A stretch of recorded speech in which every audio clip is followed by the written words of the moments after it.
Holy smokes, that bearing is no longer a bearing, and that shaft is absolutely destroyed. Oh boy.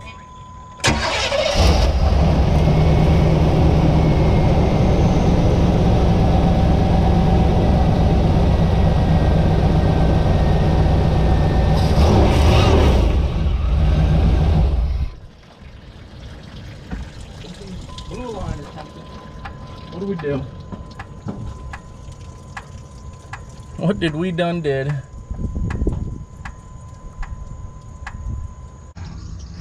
Good morning, guys, and welcome to the channel. If you guys are new to the channel, I am Senate Steve. We got a bunch of projects, but they're starting to become, you know what, finished is what I like to call it. So we have the OBS, as you can tell, it is smoking just a tad, as you did see by the title and the thumbnail. We got a little bit of a mess, and we're going to address that. But if you don't know who I am, I have the F450. I also have the lifted Honda Civic, the Bruce project. We got the Urban Bourbon over here, and then we also have the C5 Corvette. So stand by, guys. By the end of the week, we're going to have a video on that. Full disclosure, I'm going to come clean and just tell you guys the truth.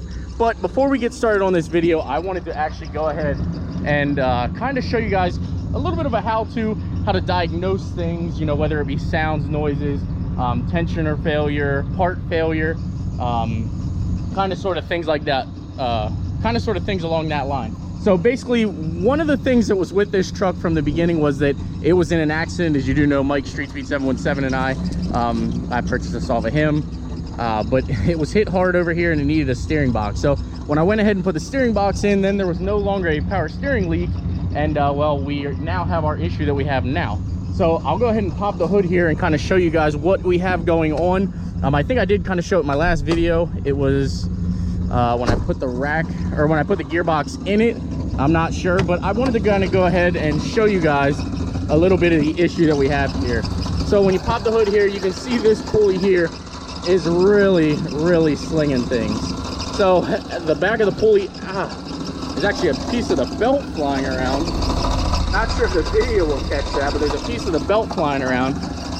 But this pulley is actually bad itself here. I don't know how long it, you know, leaked power steering fluid, whether it was something that happened while Mike had it or happened from the accident, I don't know. We did take this thing to a mud bog too, so that could have been, you know, what knocked this bearing out. But you can definitely tell that that bearing is bad. I mean, it's riding at almost like, I'd say, an 80-degree angle, where everything else is straight up and down. So we're gonna go ahead and replace that. I'm gonna check first to make sure the tensioner and everything's good. We're probably gonna get a belt and kind of go from there. As you can tell, it's really slinging some, I guess, power steering fluid back on the manifolds in that. So let me go ahead and get this truck shut off, and we're gonna go ahead and start assessing damage. All right, guys, so the first thing that you always want to do is just go ahead and make sure that your tensioner is free and actually functioning. So as I'll put this over here, you'll be able to tell the tensioner does actually work. It retreats, it's got some good tension on it, and you know, if you're willing to work on cars, you'll know the difference whether it has good tension or not. So the second thing is you want to check your belt to see if you can reuse your belt or not. Obviously this belt we know by now.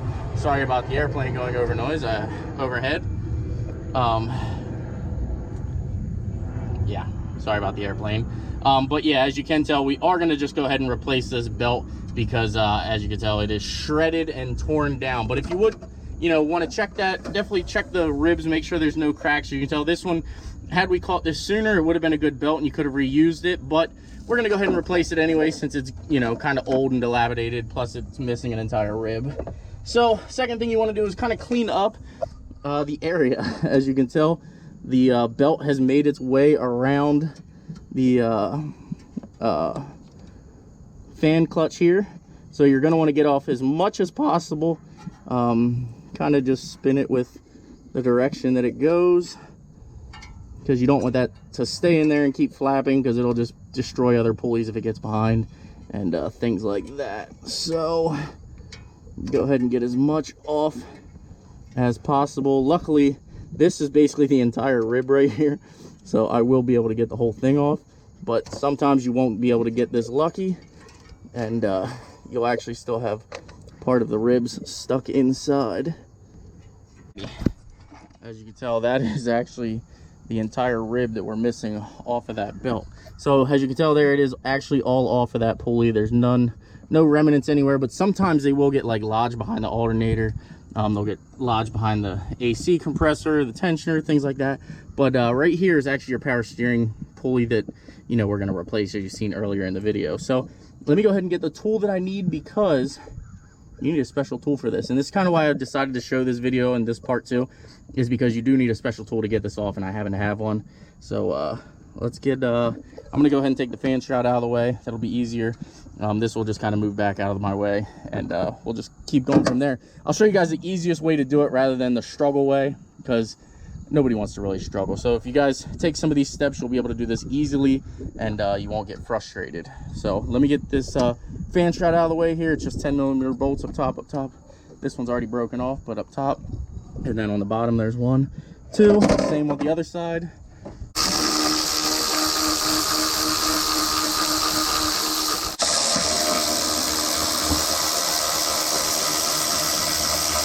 Normally you'd have the 3 across the top, but since this one is busted, it kind of already came done. But we're going to take it out anyway, because we're going to put a washer on it and sort of make it so that it holds back down again.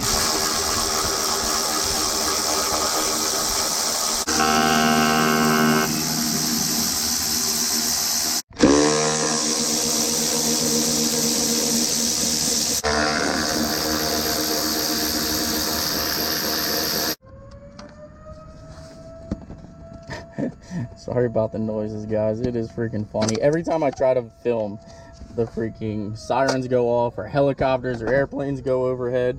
But there you go. You have those, what, 4, 5, 6, 7, 8, 9 bolts that come off.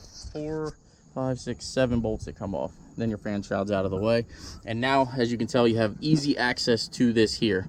Also, while you're in here, or while I'm in here, I'm going to go ahead and try to get as much of this dirt and mud out of here as possible, because, well, we don't want this in here. Especially like the backside of the radiator, guys. I know you can see that. We're definitely going to get that cleaned up, because that will cause a problem later on down the road. So why not address it now while we have everything out of the way? All right, so I actually have a snap-on tool. Holy smokes. That is freaking bad. You could probably almost yank on that or smack it with a hammer and it would come off. But I have a snap-on puller tool that goes on here, and it makes it so much easier. Now, I've tried Harbor Freight ones, and those ones don't work. Some things you can get away with Harbor Freight, but this is not going to be one of them. So as you can tell, we have an installer also over here that we're going to use. It's got our install tools, everything like that. So first thing you're going to do is grab an inch-long socket or a wrench. I got an inch because it's a cheapie, so Am Pro, and then you'll go ahead. Not sure how well you guys will be able to see. See if you guys can see it from that angle. If you cannot, I apologize, but you'll take a 13 and you'll just kind of go ahead and start tightening it so it pulls the pulley off.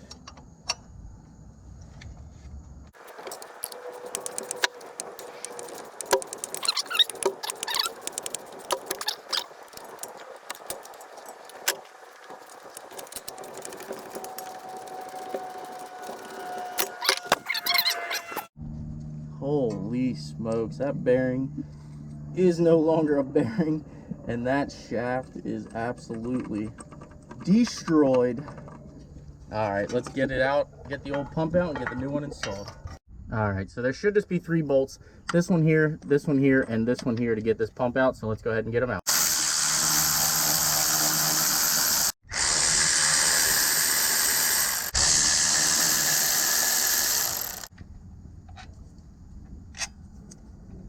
Now, there might also be one in the back, which I do believe there is. So let me stand by. So as you can tell, I broke this one free here, but you can see the bracket is still on it. So I found out that it was easier to take off these 2 stud bolts, and then there was one in the back of the alternator, and then it just removes this out of the way, and it's just going to be easier to get to those 2 bolts right now. So we'll go ahead and get these off. As you can tell, I did back it out a little bit, but it's easier to do those 2 here and one up top, and then the whole bracket slides out of place and the pump and everything comes out. So let me get these loosened up here, get the bracket off.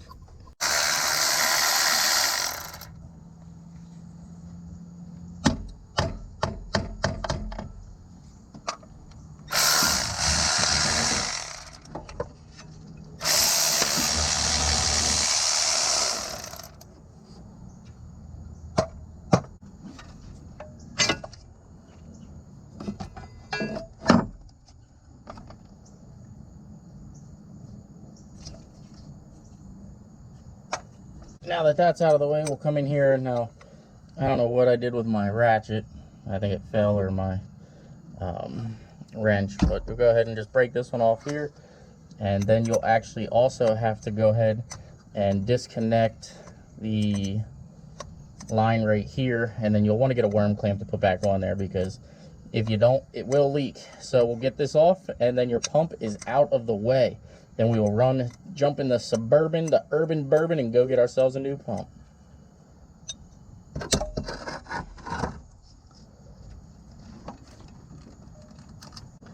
Alrighty, get this clamp out of the way here.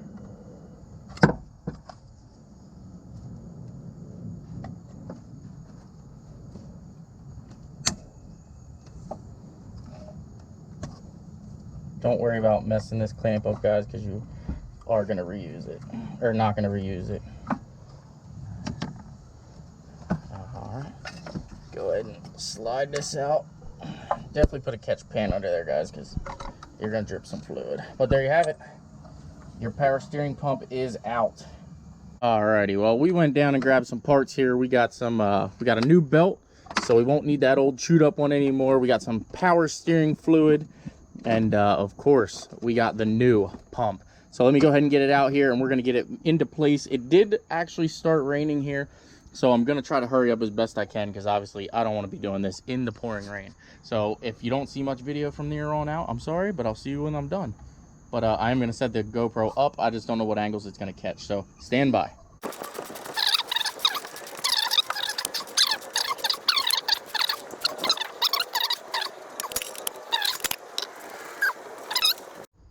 My GoPro is super acting up, but as you can tell, it is actually lined up with the grooves. It's probably easier to tell there, but it is lined up. The pulley is on. Let's get some fluid in this thing, get a belt tossed on, and I'm actually going to clean out the radiator before we put everything else back together. So stand by, guys. I hope my GoPro didn't just crap the bed. It definitely just glitched out and then said repair file. So stand by. Let me grab another GoPro, and I'm going to go ahead and pressure wash this all out real quick and put the belt on. All right, well, I had to switch GoPros because the other one was having some issues there. I think it's time to get another GoPro. That is the original GoPro that I started the channel with, but that's neither here nor there. But as you can tell, we got the radiator all cleaned out here. It looks 100% better. You can tell we got a lot of the mud out from under the engine bay and everything.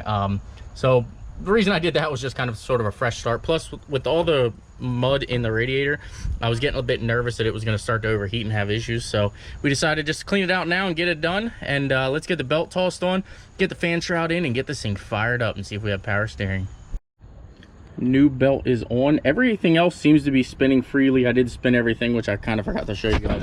But everything looks like it's going to be in good functioning shape. So get the fan shroud tossed in here and fire it up.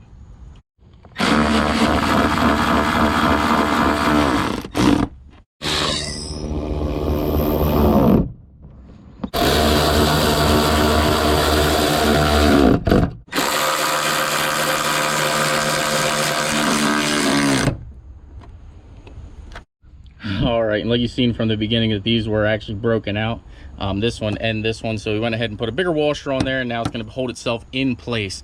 So now it's the moment of truth. Let's go ahead and fire it up, and hopefully we have power steering. Now obviously you do know the voltage gauge was being a little haywire too, but that's because the belt kept getting thrown off and slipping and was all over the place. So let's see if we got power steering. This thing fires up so easily. Alrighty, we got power steering back in the OBS truck, and I don't know what that was that blew all over the windshield, but you can tell it's definitely all over. I think it's just water and just mud. Who knows? We are back in business though.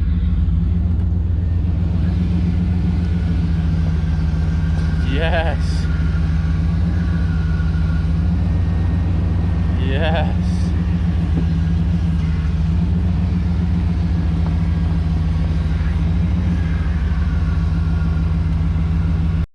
Alrighty guys, well as you can tell, it's no longer making that bad rapping noise or anything like that, and she actually seems to be running smoother and better than ever. Now I did pressure wash a bunch of things, so maybe we knocked some dirt off or some mud off, that might have been in a plug wire or anything like that, but I say she is good to go, and I am happy to say that the OBS is back in running, functioning condition, guys. So again, guys, I will sell this truck. I do have it up for $3 grand or best offer. I mean, I think it's worth it. I won't, you know, I know what I need, and I know you guys think I got the truck for free, but we didn't get it for free. It was just kind of what we said. But there you have it, guys. We are going to do another thing to the truck. It is going to be later on in this week. So if you guys like the content, please smash that like button. Please subscribe. And I'm excited for the mud bog this weekend, guys. Between the OBS truck going and the Bruce going, we are going to sling some mud and we're going to have some fun. I'm actually curious to see what this truck's going to do. This truck actually did really well at the last mud bog. So take care, guys, and I will see you in the next upload.